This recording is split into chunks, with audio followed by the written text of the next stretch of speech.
Yo, Sister the Knight here for another video. So today I'm going to be doing another video on Humanity Must Perish. No, I haven't made a video in a while because I was taking a small break. Anyway, I'm going to be going in this video until there is a more interesting scene because I was rewatching the videos and I realized that a lot of the stuff that I was doing was not very interesting.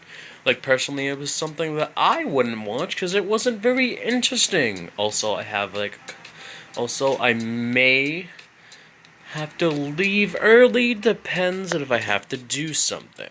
Anyway, let's get on with the video, shall we?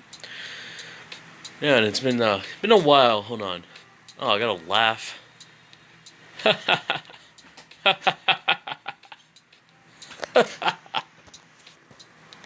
Dot dot dot. I don't get it. Is that a programming joke? Like I said before, I don't really know much about computers. Ah, you are correct. In that case, you will not enjoy my other 49,999 jokes. Your creator only gave you programming jokes? What kind of wacko are they? My creator is a world-renowned scientist with an IQ of over 300. He has been at the top of his field for decades, and is hailed by the scientific community as the greatest genius who had ever lived. Oh, I see. Wow, he actually sounds like quite the big shot.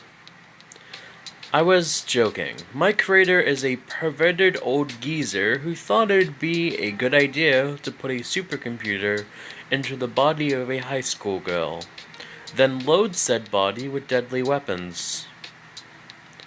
I knew she was gonna say perverted old geezer. This game loves using those words. Does that sound like the thought process of a sane person to you? Dot dot dot. Sam stared at me skeptical once again. He could not tell at all when I was or was not joking, and was thus becoming increasingly wary on how he should respond. You know, it's difficult to tell when a machine is joking. If you were a human, I could at least read your facial expression, but as things stand... Hold on. Beep, beep, beep, beep, beep, beep, beep, beep, beep. Huh? Sam responded to the sudden beeping noise by patting down his pocket, searching for his phone. Sorry, I could have sworn I left it at home. You're mistaken, that sound came from me. You're the one beeping. Affirmative. I set an alarm ahead of time to alert me when the date has changed. It is now midnight. My time here has come to an end. I turn around and begin to walk away. Senpai, no!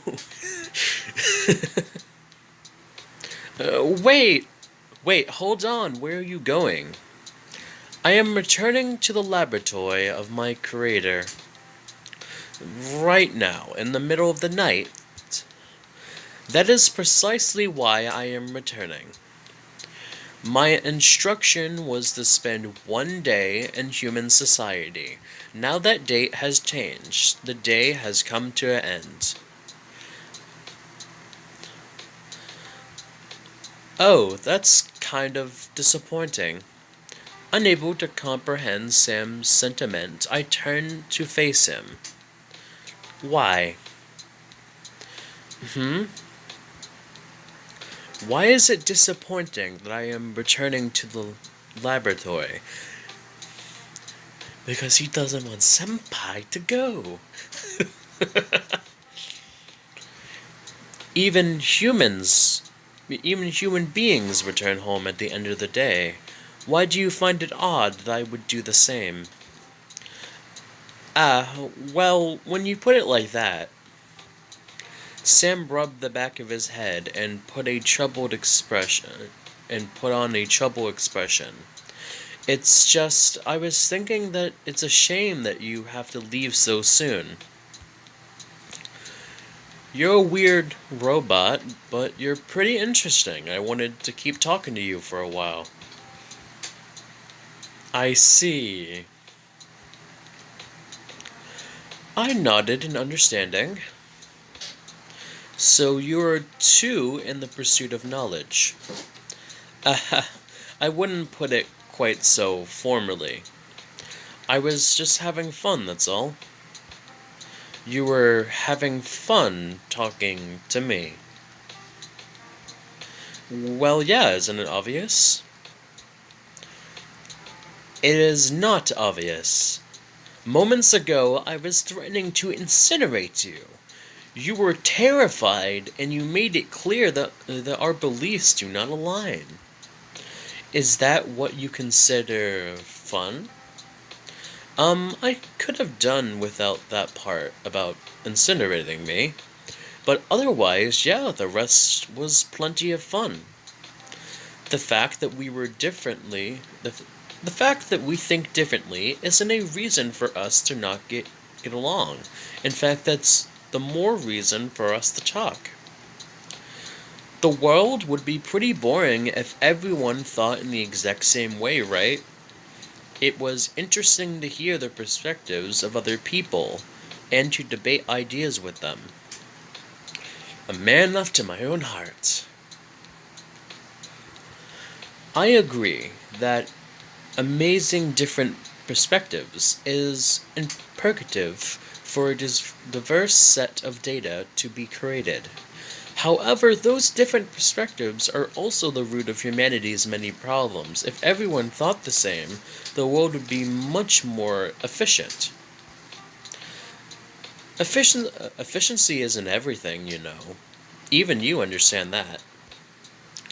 I mean, incinerating two living beings and destroying a building is a pretty insufficient way to kill a man, right? God damn it, it's raining. I hope this doesn't mess with my audio.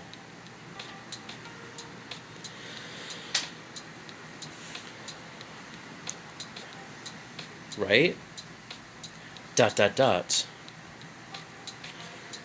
Man, that was so stupid to say, but I'll keep it in because I know all about editing, so I'll just get on with it. I could not deny Sam's statement. I could have easily beaten the sleazy human to death, or skewered him on my arm, or killed him in any number of ways.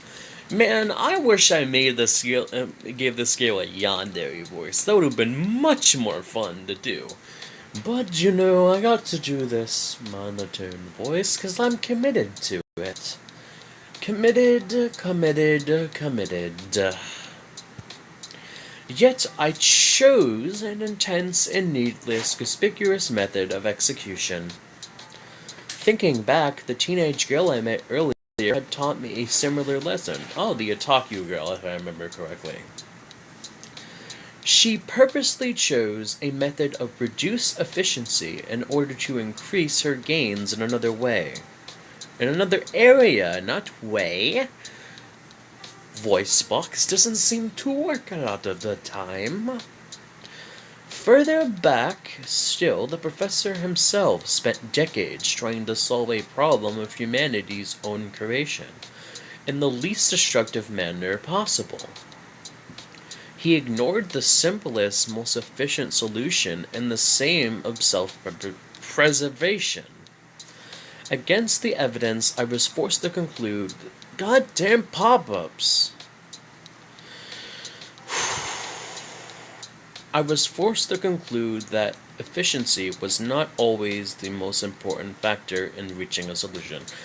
Also, I'm sorry guys for the pop-ups. I swear I turned them off on my phone, but they're still showing. Sorry if it's a pain in the butt, but you know you gotta do what you gotta do, cause I'm nowhere near a good editor yet. More probably, I don't even really edit stuff at all besides the basic YouTube stuff. Anyway, back to talking. Very well, I will accept your hypothesis on this matter. However, I must still be on my way. Your desire to debate does not change that. No, I understand. I won't keep you. Though, if it's alright with you, could I get your email address first? I pause at the familiar question. He wants Senpai's number. My DQ buddy had asked the same thing when it came for us to separate. She explained that she wanted to meet up again, and this way we should continue to converse at my leisure. I found the notion of being able to gather more information from her on my whim appealing, so I created an email account, and then... Okay. Understood, I will provide you with my email address. However, you will not have much chance to use it. I will soon... No, it's fine. I promise I won't spam you or anything. That's a lie. If somebody says they're not gonna spam you, they're gonna spam you. Trust me, I have friends that spam me with memes. And to that friend that most likely is watching this video, you spam too much, bruh. If I get too annoying, just tell me to stop, okay? I'll do my best to stay on your good side. Though he clearly misunderstood my warning, Sam appeared happy to hear that I would consent to his request. Thus, upon exchanging email addresses, the two of us went our separate ways. My days spent among regular human beings had come to an end, and my mission was over, and it was time to return to the laboratory. I would now deliver my final verdict to my creator.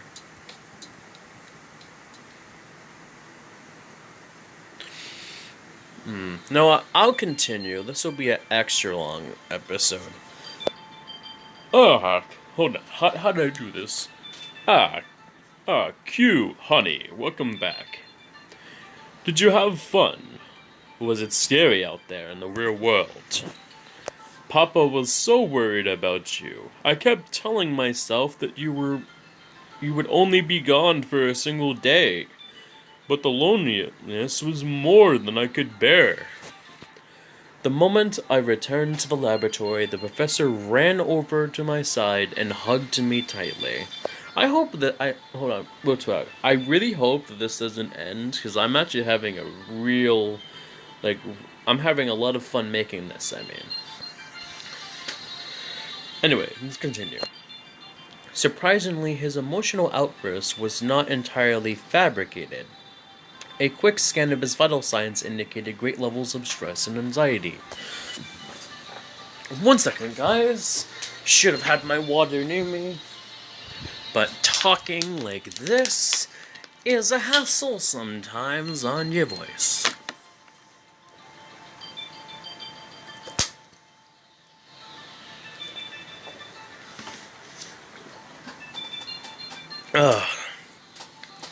Make sure to drink water. Be hydrated in quarantine.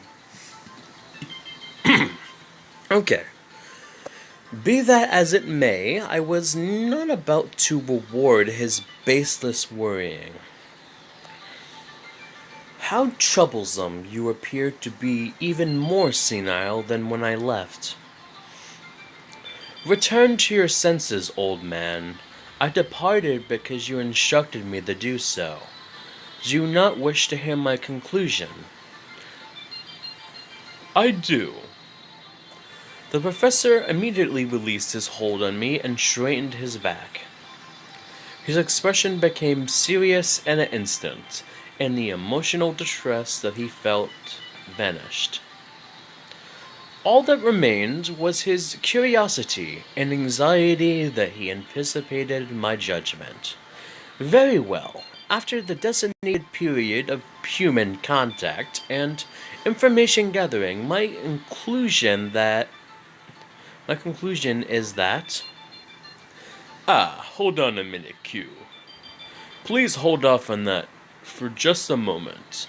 Your final judgment isn't the only thing I'm interested in here. It is not? The professor shook his head.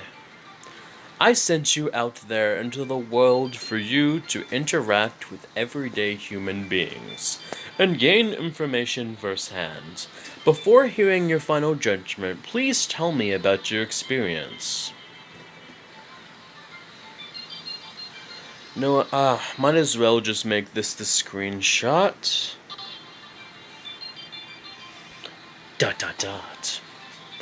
I do not understand. Why do you wish to hear about my day? Are you confusing me with your ex-wife, thinking that I may find you attractive if you show interest in my life? Don't ask pointless questions, you perverted geezer. I am here to deliver my judgment, and that is all. How harsh.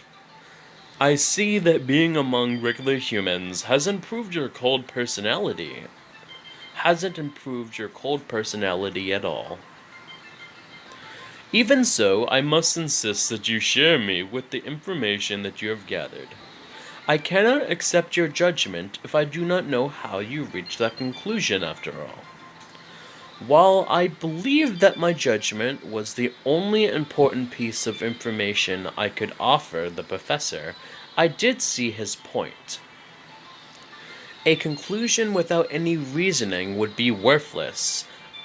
I, for one, clearly not accept an answer without any baseless logic to it. Faced with irrefutable fact, I could only consent.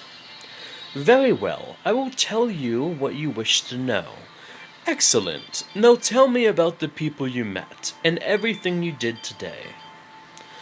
I refuse. I will only tell you about the prominent individuals and event.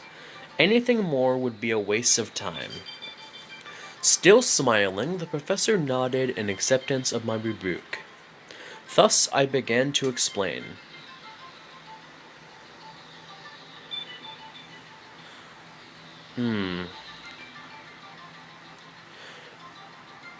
Okay, I'm gonna end the video here, guys. I hope that you liked the video today, and I'm sorry if it's not very interesting. I'm trying to spice things up a little bit, but anyway, I hope you liked the video, and if you continue to watch till now, I appreciate if you leave a like in this video. And if you really wish, leave a comment in the description down below. Anyway, I'm gonna end it here, guys. I will make another video either tomorrow or the next day. Peace.